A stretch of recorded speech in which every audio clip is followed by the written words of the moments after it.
3 പതിറ്റാണ്ട് നീണ്ടു നിന്ന നിയമ നടപടിക്രമമാണ്. പഴുതുകൾ പരമാവധി ഒരു അഭിഭാഷക നിലയിൽ പഴുതുകൾ പരമാവധി അദ്ദേഹം ഉപയോഗിച്ചു. പക്ഷേ ഒടുവിൽ ശിക്ഷ വാങ്ങേണ്ടി വരികയാണ്. ഈ കേസിന്റെ നാൾ വഴികൾ പരിശോധിക്കുമ്പോൾ ഇതൊരു അപൂർവതയുള്ള കേസായി, ഒരു നാണംകെട്ട കേസാണ്. അതേസമയം നിയമ നടപടിക്രമങ്ങളിൽ ഒരു അപൂർവതയുള്ള കേസ് കൂടിയല്ലേ?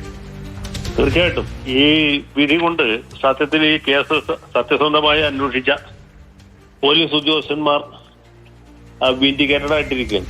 അതായത് ജയമോഹൻ എന്ന് പറഞ്ഞ വളരെ സത്യസന്ധനായ സമർത്ഥനായ ഒരു ഉദ്യോഗസ്ഥനാണ് ഈ മയക്കുമരുന്ന് കേസ് അന്വേഷിച്ചതും ഓസ്ട്രേലിയൻ പൗരനെ നിയമത്തിന് മുമ്പിൽ കൊണ്ടുവന്നതും അദ്ദേഹത്തിന് തിരുവനന്തപുരം സെഷൻസ് കോടതിയിൽ നിന്ന് ന്യായമായ ശിക്ഷ വാങ്ങിക്കൊടുത്തു.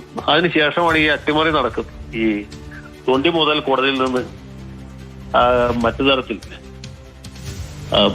പരാതി അപേക്ഷ കൊടുത്ത് വാങ്ങിക്കുന്നതും അത് വെട്ടിത്തിരുത്തി അത് വെട്ടിക്കുറച്ച് കോടതിയിൽ രണ്ടാമത് പ്രൊഡ്യൂസ് ചെയ്യുന്നു. ഹൈക്കോടതിയിൽ ഇത് കൊണ്ടുവന്നു. ഇത് ഈ ഓസ്ട്രേലിയക്കാരന് പാകമാകുകയില്ല, ഒരു കൊച്ചുകുട്ടിക്ക് മാത്രം ധരിക്കാൻ കഴിയുന്ന ഒരു അണ്ടർവെയർ ആണ് എന്ന് ബോധ്യപ്പെടുത്തി അയാളെ വെറുതെ പിടിക്കുക.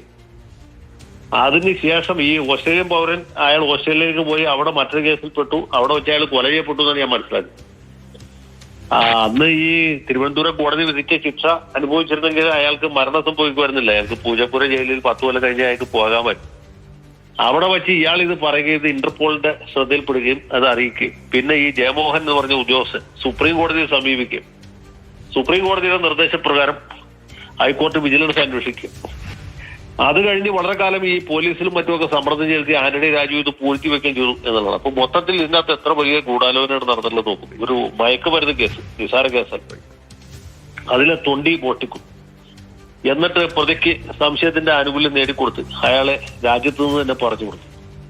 അതിന് കൃത്യമായിട്ട് രൂപ അണ പൈസ എണ്ണി വാങ്ങിയിട്ടുണ്ടാവും എന്നുള്ള കാര്യം സംശയമില്ല. ആ കാര്യം എന്ന് വെച്ചാൽ വെറുതെ ആരും എന്താണ് പരലോക മോക്ഷത്തിന് വേണ്ടിയിട്ട് ഇങ്ങനെയുള്ള അതിക്രമങ്ങൾ ചെയ്യുകയില്ല. ഒരു അഭിഭാഷകൻ എന്നുള്ള നിലയ്ക്ക് അദ്ദേഹത്തിൽ അർപ്പിച്ചിരുന്ന ഉത്തരവാദിത്വം അത് മിസ്യൂസ് ചെയ്തു. അതിന് കോടതിയിലൊരു ഉദ്യോഗസ്ഥനെ കൂട്ട് ചേർത്തു. ആ കോടതി ഉദ്യോഗസ്ഥനെയാണ് നമ്മൾ കൂട്ട് തോണ്ടത്. ഇങ്ങനെ ഇത്ര പ്രധാനപ്പെട്ട ഒരു കേസിലെ തൊണ്ടി മനഃപൂർവ്വമായിട്ട് എടുത്തു കൊടുക്കുന്നു.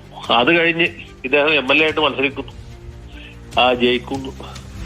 വീണ്ടും ഇത് വിഷയമായിട്ട് വരുന്നു. അദ്ദേഹത്തിന് നിയമസഭയിലേക്ക് മത്സരിക്കാനുള്ള അവസരം നഷ്ടപ്പെടുന്നു. എത്രയോ കൊല്ലം ഈ കേസ് ഇങ്ങനെ എങ്ങും എത്താതെ അന്വേഷണം പൂർത്തീകരിക്കാതെ കിടന്നു. പിന്നെ അന്വേഷണം പൂർത്തീകരിച്ചതിന് ശേഷം കോടതിയിൽ മജിസ്ട്രേറ്റ് അടക്കമുള്ള ആളുകൾ ഒത്തുചേർന്ന് ഇത് പൂഴ്ത്തിവെച്ചു. അത് പൂഴ്ത്തിവെക്കൽ നിയമ സംവിധാനത്തിലെ വലിയൊരു ചതിയാണ്, വലിയൊരു ഗൂഢാലോചനയാണ്. അത്തരം ഗൂഢാലോചന കൂടി ഈ കേസിന്റെ ഭാഗമായില്ലേ? തീർച്ചയായിട്ടും ഇതിനെക്കുറിച്ച് സത്യത്തിൽ ഒരു പുസ്തകം തന്നെ എഴുതേണ്ടതാണ്. കാരണം എന്താ വെച്ചാൽ ഇത് ആദ്യം അധ്യാത്മം എങ്ങനെ അട്ടിമറിക്കപ്പെട്ടു, എങ്ങനെയാണ് നമ്മുടെ നീതിന്യായ വ്യവസ്ഥയൊക്കെ കൊഞ്ഞനം കാണിക്കുന്ന രീതിയിൽ ഒരു കേസായിട്ട് ഇത് മാറിയത്.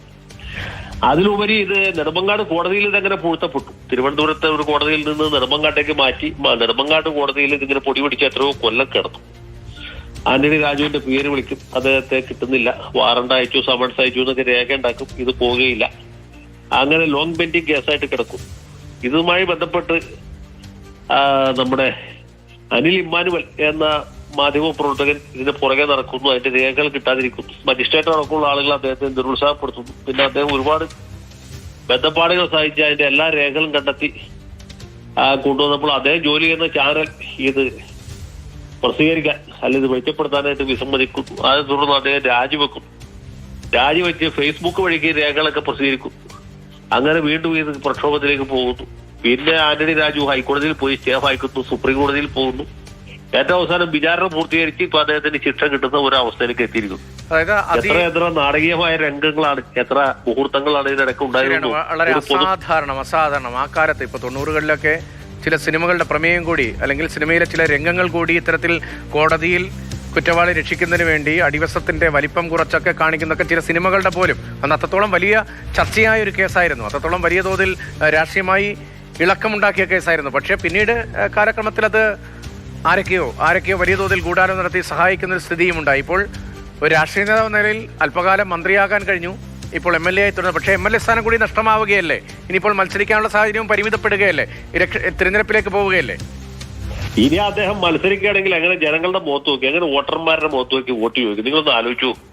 ഒരു മയക്കുമരുന്ന് കേസിലെ പ്രതി രക്ഷിക്കാൻ വേണ്ടി തൊണ്ടി മുതൽ കോടതിയിൽ നിന്ന് വാങ്ങിച്ച് അത് വെട്ടിച്ചുരുക്കി വീണ്ടും കോടതിയിൽ കൊടുത്ത് പ്രതിക്ക് സംശയത്തിന്റെ ആനുകൂല്യം വാങ്ങിക്കൊടുത്ത ഒരു അഭിഭാഷകൻ എങ്ങനെ ജനങ്ങളുടെ മുഖത്ത് നോക്കി മാന്യ മഹാജനങ്ങളെ എനിക്ക് വോട്ട് ചെയ്യണേ എന്ന് അഭ്യർത്ഥിക്കും. ആളുകൾ ഇയാളുടെ മുഖത്ത് നോക്കി ആട്ടൂലേ? നിങ്ങൾ ആര് എന്റെ അടുത്താണ് പറയുമെങ്കിൽ മുഖത്ത് നോക്കി ആട്ടും. തനിക്കാളോട് വോട്ട് ചെയ്യുന്നത് കടകള പട്ടി പുറത്തുനിന്ന് ഞാൻ പറയും.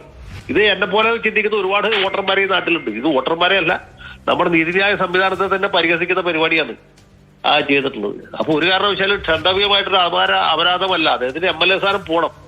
നിയമസഭയുടെ കാലാവധി കഴിയാനായിട്ട് ഇനി 3 മാസമോ 4 മാസമോ ഉള്ളൂ. എങ്കിൽ പോലും ഒരു നിമിഷം പോലും MLA ആയിട്ട് തുടരാനുള്ള അർഹത അദ്ദേഹത്തിന് ഇല്ല. മനസ്സിലായില്ലേ? അപ്പൊ സുപ്രീം കോടതി മാനദണ്ഡം അനുസരിച്ചാണെങ്കിൽ ഈ വിധി വന്ന ഉടനെ അദ്ദേഹത്തിന്റെ അംഗത്വം റദ്ദായി പോകും. ഇനി അദ്ദേഹത്തെ ആ സ്ഥാനത്ത് തുടരാൻ സ്പീക്കറോ ബന്ധപ്പെട്ട അധികാരികൾ ആരും അതിന് കൂട്ടാക്കരുത് എന്നാണ് എനിക്ക് പറയാനുള്ളത്.